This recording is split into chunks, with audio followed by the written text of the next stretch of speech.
എല്ലാവർക്കും നമസ്കാരം. ഇന്ന് ഞാൻ പറയാൻ പോകുന്ന കഥ ഉണ്ണിയപ്പം ഭക്ഷിക്കുന്ന കൊട്ടാരക്കര ഗണപതിയെക്കുറിച്ചാണ്. അച്ഛനേക്കാൾ കേമനാകും ഇവിടുത്തെ ഗണപതി എന്ന് ക്ഷേത്രം പണിത പെരുന്തച്ഛൻ്റെ വാക്കുകൾ കാലങ്ങൾക്കിപ്പുറം യാഥാർത്ഥ്യമായ കാഴ്ചയാണ് കൊട്ടാരക്കര ഗണപതി ക്ഷേത്രത്തിൽ കാണാവുന്നത്.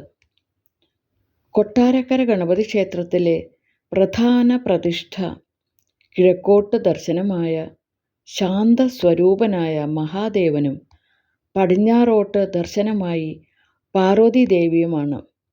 ഗണപതി ഭഗവാൻ ഇവിടെ ഉപപ്രതിഷ്ഠയാണ്. ബാലഗണപതിയാണ് ഇവിടെ പ്രതിഷ്ഠ. പ്രതിഷ്ഠ കഴിഞ്ഞപ്പോൾ ഭഗവാന് നന്നായി വിശക്കുന്നുണ്ടെന്നറിഞ്ഞ തച്ചൻ നിവേദ്യത്തിന് എന്താണുള്ളത് എന്ന് ചോദിച്ചു.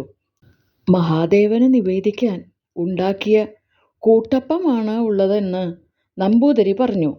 പെരുന്തച്ചൻ 7 കൂട്ടപ്പം, അതായത് ഉണ്ണിയപ്പം, ഭഗവാന് നിവേദിച്ചു.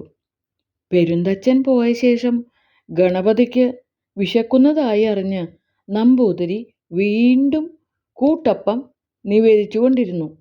ഒടുവിൽ ക്ഷേത്രത്തിലെ ഉണ്ണിയപ്പം ഉണ്ടാക്കുന്നത് ഭഗവാൻ കാണത്തക്ക രീതിയിൽ ഭഗവാന്റെ മുന്നിൽ തന്നെയായി.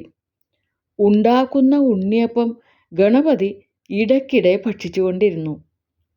കൊട്ടാരക്കരയിലെ ഉദയാസ്തമയ പൂജ പ്രശസ്തമാവുന്നത് ഉദയം മുതൽ അസ്തമയം വരെ ഉണ്ണിയപ്പം വാർത്ത് ഉണ്ണിഗണപതിക്ക് നിവേദിക്കുന്ന ചടങ്ങ് ആയതിനാലാണ്. കൊട്ടാരക്കര ഗണപതി കേരളത്തിലെ ഗണപതി ക്ഷേത്രങ്ങളിൽ പ്രഥമ സ്ഥാനം വഹിക്കുന്നു. ഇവിടുത്തെ ഉണ്ണിയപ്പം അമ്പലപ്പുഴ പാൽപ്പായസം പോലെ പ്രശസ്തമാണ്. ഗം ഗണപതിയേ നമോ നമഃ. നന്ദി.